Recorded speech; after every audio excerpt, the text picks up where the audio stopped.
On the afternoon of April 19th, 1991, in Bristol Township, Pennsylvania, 12-year-old David Hibbs stepped off his school bus with excitement.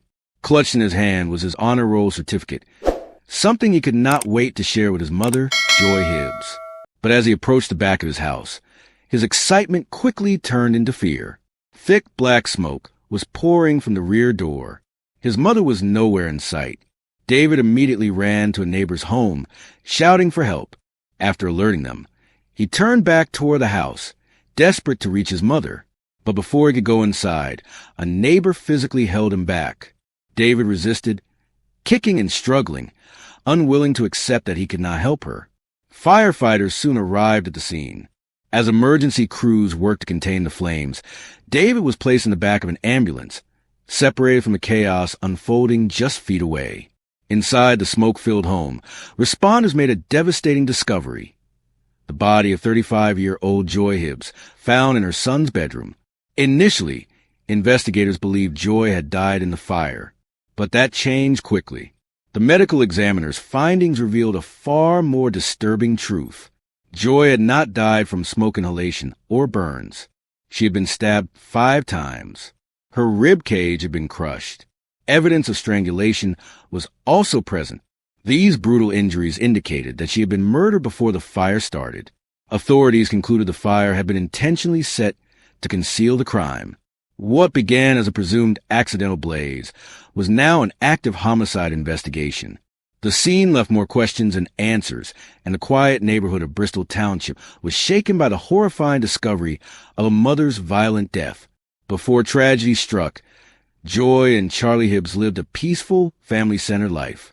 They met as high school sweethearts in Florida, quickly forming a bond that led to marriage soon after graduation. Together, they built a life rooted in love and stability. Eventually, they settled in Bristol Township, Pennsylvania, where they raised their 2 children, Angie and David. Charlie worked in construction, providing for the family, while Joy pursued a career as a medical assistant. At home, she was a devoted mother, engaged, nurturing, and deeply involved in her children's lives. Their home was filled with warmth and laughter, much of it preserved in family home videos taken by Charlie over the years. The couple's love for one another was evident. Their daughter Angie recalled how clearly they loved each other. It was something visible, not just in gestures or routines, but in the way they interacted and supported one another. David, too, held strong memories of his parents sharing activities. They both enjoyed fishing, spending time outdoors, and riding motorcycles, Joy riding on the back with Charlie at the wheel.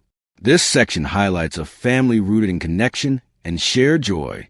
The Hibbs home was not marked by conflict or chaos, but by stability, routine, and affection.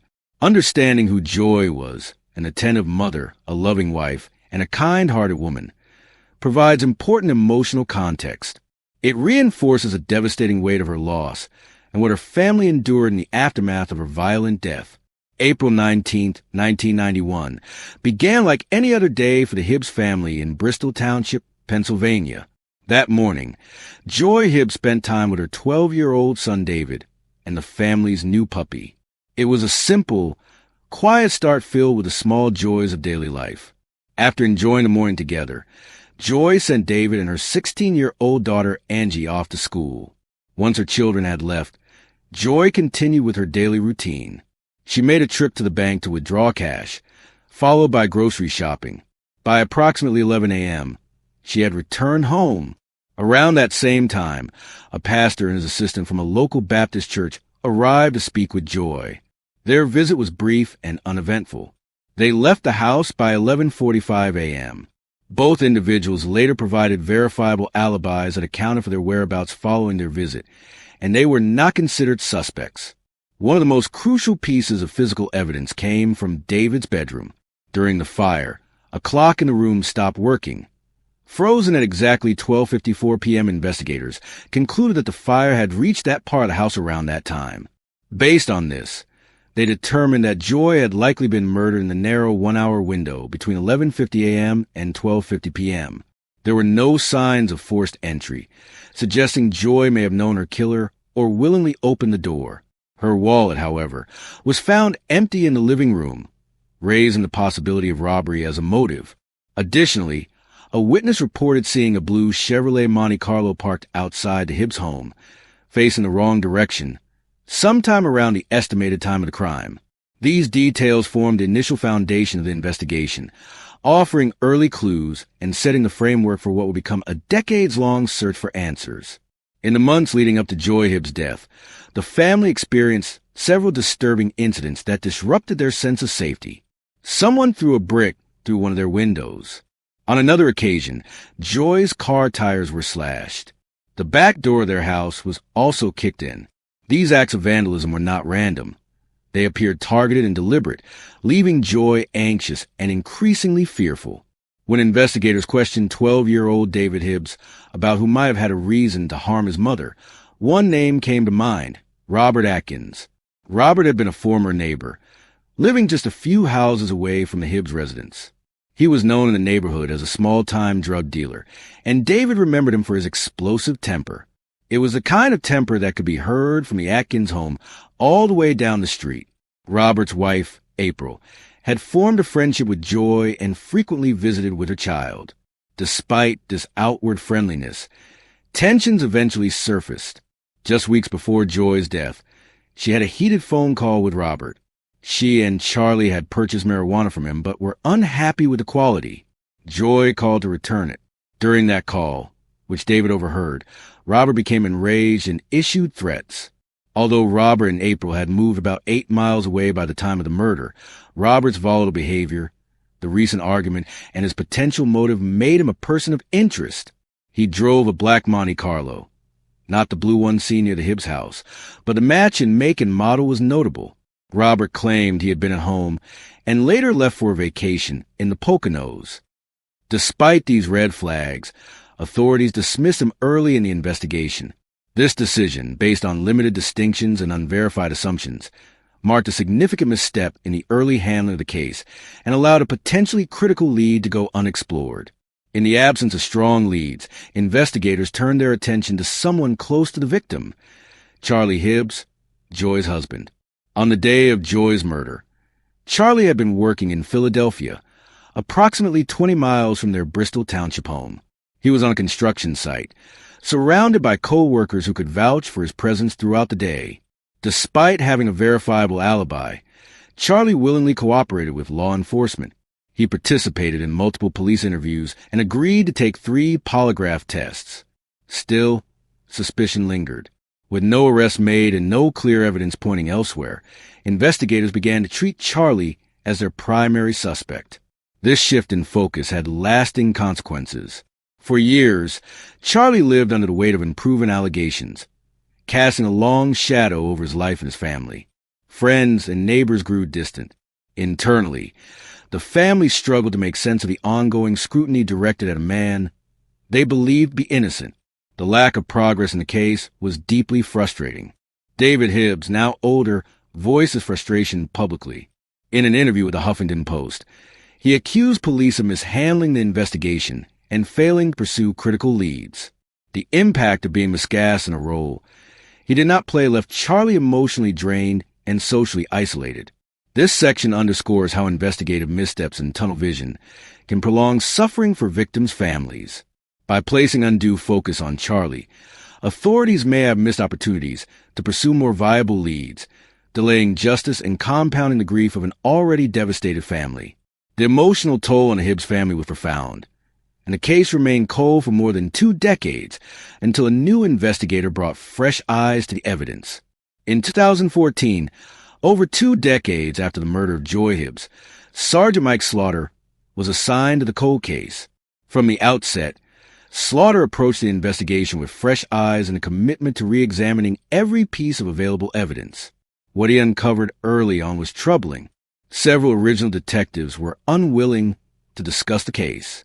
Even more alarming, Slaughter learned that investigators had been directed to avoid pursuing Robert Atkins as a suspect because he had been working as a police drug informant at the time of the murder. Slaughter began with a thorough review of the case. He found no credible evidence implicating Charlie Hibbs and formally cleared him as a suspect. Then, he turned his attention back to Robert Atkins. As he retraced the original investigation, he noticed discrepancies in Robert's alibi. Robert claimed he had answered a phone call at home on the day of the murder before leaving for a family trip to the Poconos. However, the caller believed the conversation may have occurred as late as 1:30 p.m.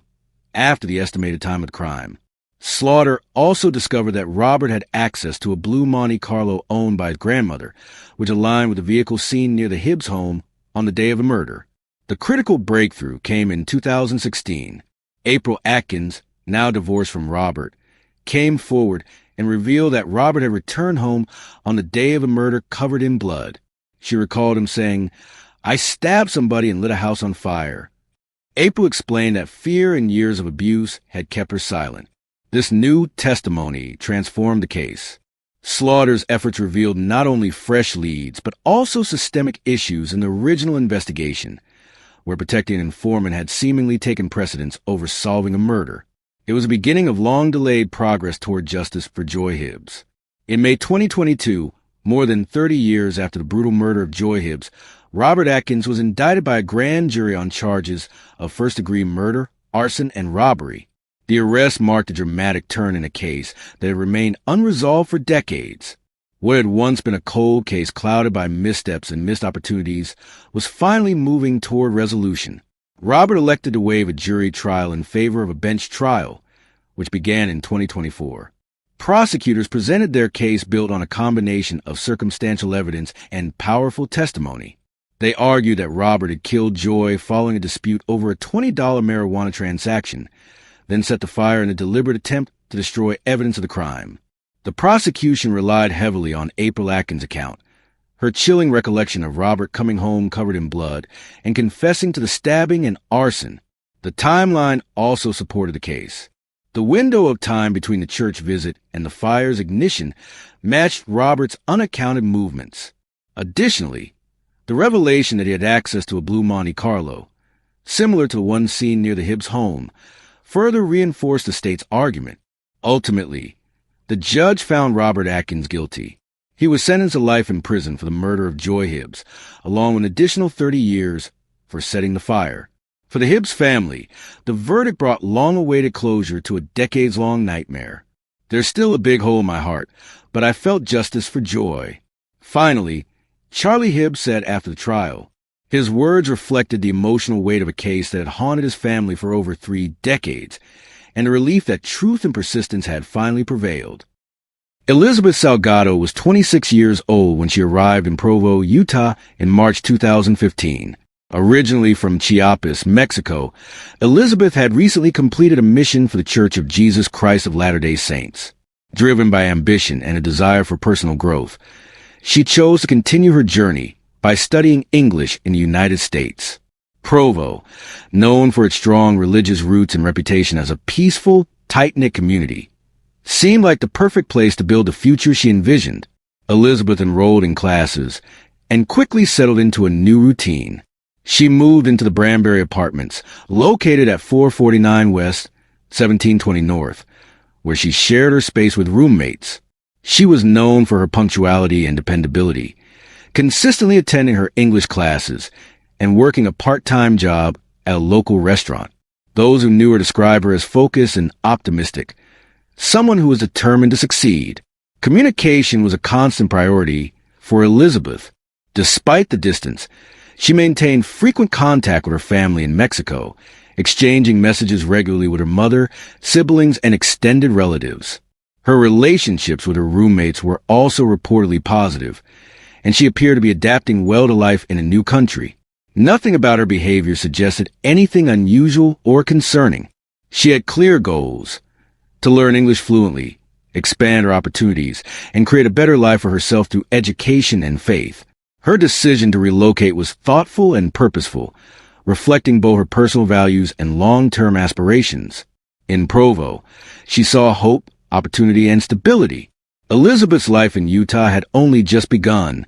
She had taken the first steps toward a brighter future, surrounded by a community that shared her beliefs and supported her dreams. But within weeks, everything would change. On April 16, 2015, Elizabeth Salgado followed her usual routine. After attending her English classes in Provo, Utah, she began her walk back to the Branbury Apartments, where she lived with roommates.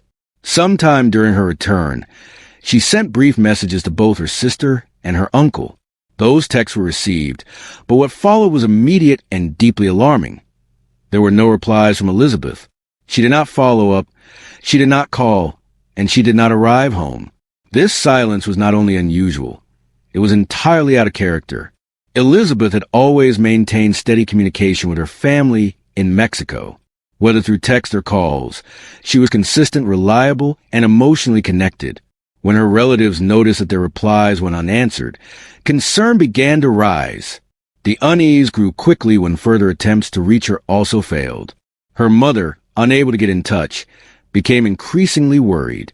Elizabeth's sudden silence, especially after texting loved ones, triggered immediate alarm. The family knew something was wrong. It was not a missed call or a forgotten message.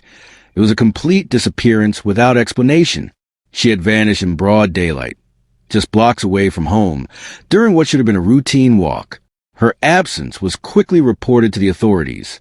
Police in Provo were contacted, and an official missing person case was opened. What began as a day like any other had turned into a mystery within hours. The normal rhythm of Elizabeth's life had abruptly stopped. There were no signs, no warnings, no clues in those final messages. Just two unanswered texts, and then silence. This was the last confirmed communication from Elizabeth. From that moment on, she was gone. Her family's hope began to waver, replaced by the growing fear that something had gone terribly wrong. Following Elizabeth Salgado's sudden disappearance on April 16, 2015, the Provo Police Department launched an intensive search effort. From the beginning, authorities worked closely with Elizabeth's family, both in Utah and in Mexico. Given her recent arrival in the United States and her strong ties to both communities, the case gained swift attention. Local residents joined in the efforts. Flyers were distributed. Search parties were organized, and volunteers combed nearby neighborhoods and wooded areas. Elizabeth's family, desperate for answers, reached out to local media to raise awareness. Police held multiple press conferences appealing for public assistance. They emphasized the urgency of the situation and encouraged anyone with information to come forward. In an effort to prompt tips, a reward was offered for any lead that could help solve the case. The investigation did not stop at state lines. Authorities also collaborated with officials in Mexico, exploring every possible angle, including any connections Elizabeth may have maintained abroad. Her consistent communication with family meant her sudden silence had no reasonable explanation. Investigators treated it as a serious and suspicious disappearance from the start. 3 weeks after Elizabeth vanished, a significant development seemed to emerge. Human remains were discovered, raising immediate concern. For her family, it was a moment of intense dread. The fear that their worst nightmare had come true hung heavily in the air. However, when dental records were examined, it was determined that the remains did not belong to Elizabeth. Despite this temporary relief, the investigation grew increasingly frustrating. Days turned into weeks, and leads began to dry up. Every new tip seemed to lead to another dead end. Public interest remained high, but the case had hit a standstill. The Provo community, once filled with hope for a swift resolution, now faced the sobering reality that Elizabeth's disappearance was becoming a mystery. With no witnesses, no credible sightings, and no physical evidence, the search entered a difficult phase. The intense involvement from police and the public had not produced the answers everyone hoped for. By the summer of 2015, the case had stalled, marked by uncertainty and the haunting question of what had happened to Elizabeth Salgado. In May 2018, 3 years after Elizabeth Salgado vanished without a trace, a grim discovery brought new and devastating answers. A man had pulled over near Hobble Creek Canyon, approximately 15 miles from Elizabeth's last known location in Provo. Stepping into the brush to relieve himself, he came across human skeletal remains. Authorities were quickly alerted, and the Utah County Sheriff's Office responded to the scene. Forensic analysis began immediately, with samples sent for DNA testing. The results confirmed what her family had feared for years. The remains belonged to Elizabeth Salgado, The confirmation ended a long period of painful uncertainty, replacing it with the heartbreaking finality of death. The area where Elizabeth's body was found had never been searched during the initial investigation. At the time of her disappearance, there had been no indication to explore that direction. The canyon's remote location and lack of any known connection to Elizabeth meant it was not considered priority in the early stages. Her remains had been exposed to the elements for 3 years, making forensic analysis extremely difficult. Due to the advanced state of decomposition, the medical examiner was unable to determine a definitive cause of death. However, investigators stated they believe Elizabeth had been the victim of a homicide, killed by violent means. The condition of the remains and the secluded location supported this assumption, though no weapon or clear evidence was found nearby. One fact stood out clearly: Elizabeth did not drive, and she did not own a car. Hobble Creek Canyon was far beyond walking distance from her apartment or school. Authorities concluded that she had been transported to the area, likely against her will. This detail narrowed the possibilities and shifted the focus of the investigation. The discovery closed one chapter, but opened another. It confirmed that Elizabeth had been murdered, but it raised new questions. Who had taken her and why? For her family and the community, the location and circumstances of her death only deepened the pain. The hope of finding her alive was gone. The search for justice had now fully begun. In July 2019, more than a year after Elizabeth Salgado's remains were discovered in Hobble Creek Canyon, investigators returned to the site with metal detectors. The area remained a point of interest due to its remote nature and the unresolved questions surrounding how Elizabeth had ended up there. While scanning the brush and surrounding terrain, investigators made an unexpected discovery: a coin. What made the find notable was the location itself. Hobble Creek Canyon was not a frequented hiking area, and certainly not a place where casual visitors were expected. The presence of a small object like a coin in such an isolated spot raised immediate suspicions. Investigators treated it as potentially significant. The coin was subjected to forensic testing. Remarkably, technicians were able to extract a full DNA profile from its surface. The DNA belonged to an unidentified male. This became one of the most promising pieces of forensic evidence in the case. Investigators turned to GEDmatch, a public genetic genealogy database that had been instrumental in solving other cold cases, including the high-profile Golden State Killer case. Through GEDmatch, authorities hoped to find a relative or match that could lead them to the individual whose DNA was found on the coin. Despite the potential, the lead did not yield a breakthrough. No relatives or exact matches could be identified, and the unknown male remained unidentified. While the discovery of the coin was a rare and hopeful moment in an otherwise stagnant case, it ultimately led to a dead end. The coin remains in evidence, its origins and connection to Elizabeth's murder unresolved. It stands as a silent clue, one that holds answers investigators have yet to unlock. In August 2021, the Salgado family faced a second devastating ordeal. Miriam Salgado, the Aunt Elizabeth Salgado, was reported missing. The circumstances were unsettling from the beginning. Shortly after her disappearance, her vehicle was located, abandoned, in Washington County, Utah, not far from Zion National Park. Despite immediate concern from her family and local authorities, Miriam could not be found. For months, there were no answers. Then, in March 2023, nearly a year and a half later, human remains were discovered less than half a mile from where Miriam's vehicle had been located. DNA analysis confirmed that the remains were hers. The location and condition of the remains provided few clues. The police stated publicly that there was no conclusive evidence pointing to foul play in Miriam's death. However, they emphasized that the investigation was not closed and that nothing had been definitively ruled out. The circumstances surrounding her disappearance and proximity of her remains to her abandoned car left many questions unanswered.